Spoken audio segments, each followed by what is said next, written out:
with the programs that created jobs through building roads and rebuilding bridges and things like that. If they could maybe get some government-backed programs focused in those areas, like Detroit, for example, it could help kind of spur people to move into those areas, buying up the excess inventory.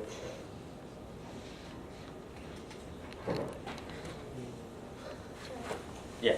I've seen like commercials and stuff for houses that sell for like a few grand or even like hundreds of dollars. How does that happen?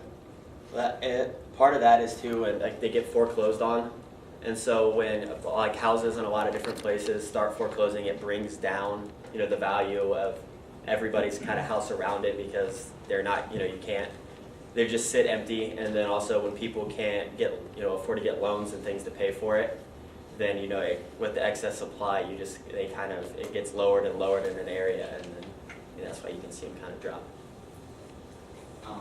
I know that in Cleveland also, not just Detroit, there's a lot of lower housing prices. I know you can buy some houses in Cleveland for like $10,000 right now.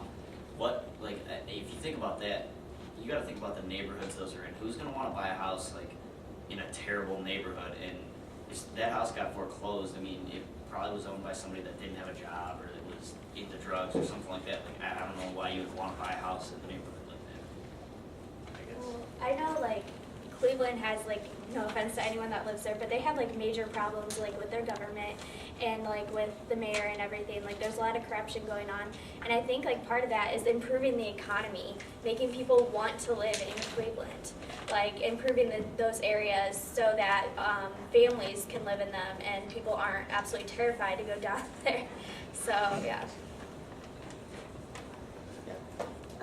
One of your solutions is reward smart investing. What are some ways that you would reward the people? Well, I think for it's like for companies or stuff, investing or giving out like loans to borrowers who can afford to pay it back. Maybe if it was some kind of a tax credit or something like that,